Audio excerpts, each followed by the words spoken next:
जब कोई लड़की शादी कर एक नए घर में कदम रखती है तो वो अपने साथ सिर्फ एक रिश्ता नहीं बल्कि ढेरों उम्मीदें, जिम्मेदारियां और सपने भी लेकर आती है।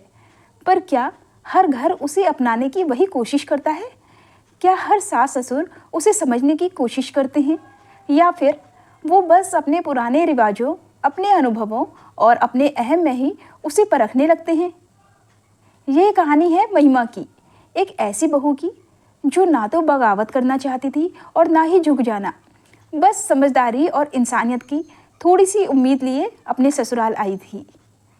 हर बार बहू गलत नहीं होती है। कई बार घर के बड़े भी नहीं समझना चाहते। उन्हें लगता है कि वो जो कह रहे हैं वही सही है, पर ये नहीं सोचते कि वक्त के साथ बदलाव होना बहुत ज़रूरी है। अब वक्त बदल चुका है, अब बहुएं भी पहले जैसी नहीं हैं। बेटे मोहित ने कहा, अब तुम हमें बताओगे कि हमें कैसे रहना चाहिए, कैसे अपने घर में एक बहू को रखना चाहिए? वाह बेटा, अभी तो शादी हुए 5 महीने भी पूरे नहीं हुए और अब तुम हमें समझाने लगे हो। तुमसे ज़्यादा दुनिया देखी है हमने, तुमसे ज़्यादा दुनियादारी का अनुभव है हमें, पापा जी ने कहा। हाँ पापा, मैं जानता हूँ कि आपको दुनियादारी का अनुभव मुझसे ज़्यादा है, पर आप लोग भी तो समझो ना। आप जो कह रहे हो वो नहीं हो सकता। आखिर बहू भी इंसान है, कोई मशीन नहीं कि दिन भर बस काम में ही लगी रहेगी, मोहित ने समझाना चाहा। अरे वाह बेटा, बहू का काम करना दिख रहा है तुझे। तेरी माँ भी तो लगी रहती थी दिन भर। मेरे लिए कौन आता था उस समय? क्या मैं इंसान नहीं थी? अचानक माँ जानकी जी भी बीच में कूद पड़ी। मम्मी, आप भी कौन सी बातें लेकर बैठ गई हो?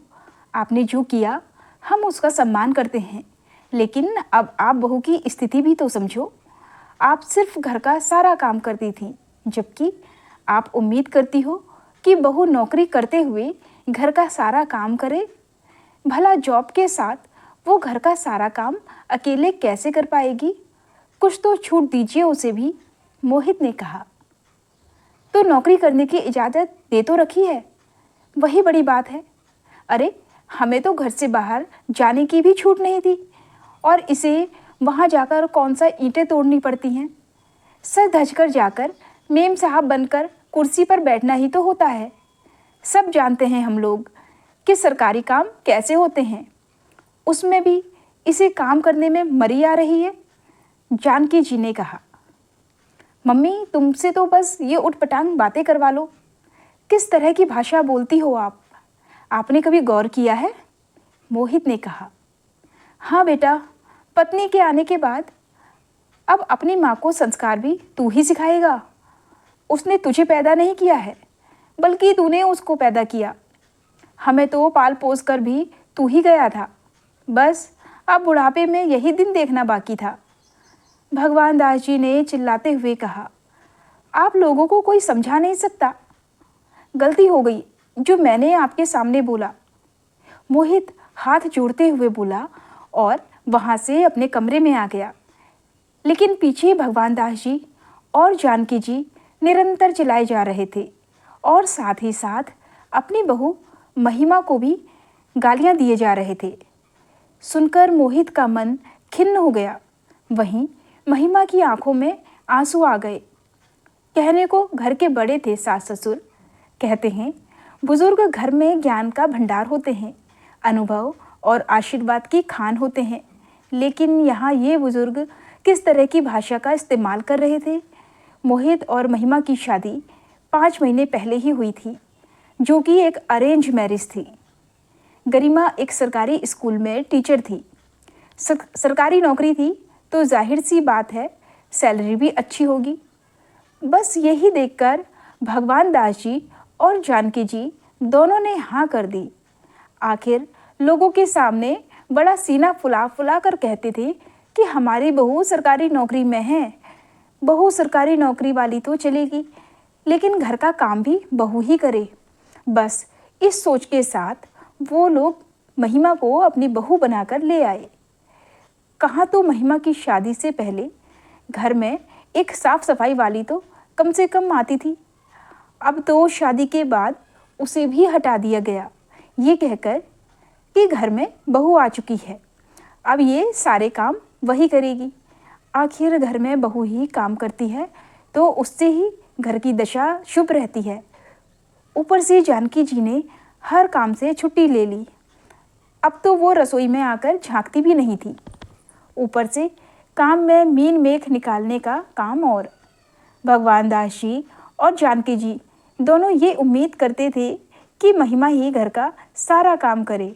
सुबह 4 बजे उठे, साफ सफाई करे, सबका खाना बनाकर स्कूल जाए और वापस आने के बाद दोबारा काम में लग जाए। महिमा ने शादी के 1 सप्ताह बाद ही कामवाली लगाने के लिए कहा था। उस पर जानकी जी ने जवाब दिया था, अरे तुम्हें कौन सा पूरा काम खुद करना पड़ता है? आधे से ज़्यादा काम तो मशीनें ही कर देती हैं। कपड़े मशीन धोती हैं, मसाले तुम्हारी मिक्सर पीसती है, पोछा तुम्हारा स्टैंडिंग होता है, तुम्हारी कहाँ मेहनत लगती है। पर मम्मी जी, मैं भी थक जाती हूँ। स्कूल भी कितना दूर है, आने जाने में ही 3 घंटे बर्बाद हो जाते हैं।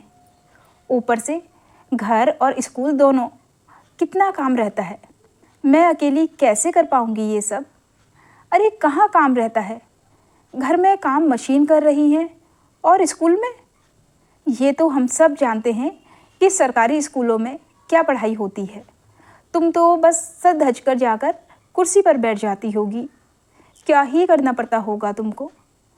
तुम्हें तो बैठे बिठाए की तनख्वाह मिलती है।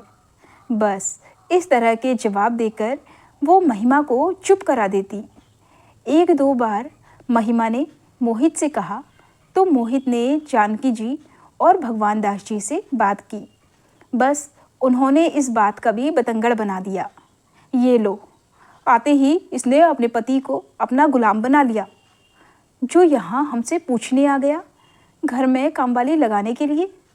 बस इसीलिए तो पैदा किया है तुझे हमने। तेरी बीवी को इतना सा काम करने में जोर आता है क्या? अरे हम तो अकेले ही कितने लोगों के काम कर लेते थे, पर मजाल है अपने सास ससुर के सामने बोला भी हो। और इसे देखो, बेशर्म यहाँ आते ही अपने पति को उसके माँ बाप के खिलाफ कर दिया, जो वो अपने माँ बाप के सामने उसकी तरफदारी करने आ गया। आखिर इसके बाद मोहित भी कुछ नहीं कह पाया था। अभी पिछले महीने उसने दोनों से पूछे बगैर काम वाली भी लगा ली थी, पर इसके लिए भी घर में भूचाल आ गया था। काम वाली को तो उन्होंने टिकने ही नहीं दिया था। आधे घंटे में ही उसे घर से बाहर निकाल दिया। तब जब महिमा ने ये कहा कि कामवाली की पगार वो दे देगी, तो कितना कुछ सुनाया था उन लोगों ने। क्या क्या उटपटांग नहीं बोला था उसके खिलाफ। अरे एक यही पैसे वाली है क्या? हम सब तो भिखारी हैं जो नौकरानी नहीं रख सकते। नौकरी करती है तो क्या हमको खरीद लिया है? अरे खूब आगे पीछे घूमती हैं ऐसी नौकरी करने वाली। हमारे घर में कोई नौकरानी काम नहीं करेगी, काम तो तुमको ही करना पड़ेगा। बहू हो, ये सब तुम्हारी जिम्मेदारी है। तुम्हें किस लिए लाए हैं हम इस घर में?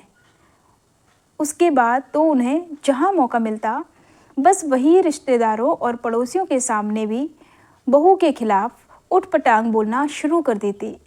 लेकिन अब मोहित और महिमा दोनों तंग आ चुके थे। दोनों को ही नहीं समझ में आ रहा था कि इन लोगों को आखिर समझाएं तो समझाएं कैसे। आखिर घर के बड़े हैं, लेकिन फिर भी समझने का नाम ही नहीं ले रहे थे। कुछ दिन पहले महिमा की तबीयत खराब होने के चक्कर में वो सुबह लेट उठी तो घर का अधिकतर काम रह गया। इस बात में भी घर में हंगामा हो गया। ये जानबूझकर ऐसा नाटक कर रही है कि हम नौकर रख लें, लेकिन याद रखना, चाहे कुछ भी हो जाए, हम नौकर नहीं रखने देंगे अब हमारे घर में, क्योंकि नौकर का किया हुआ काम हमें बिल्कुल भी पसंद नहीं है। मम्मी, सचमुच उसकी तबीयत खराब है, उसे सुबह से उल्टियाँ हो रही हैं। आपको दिख नहीं रहा है क्या जो आप बेवजह की बातें बना रही हो? मोहित ने कहा।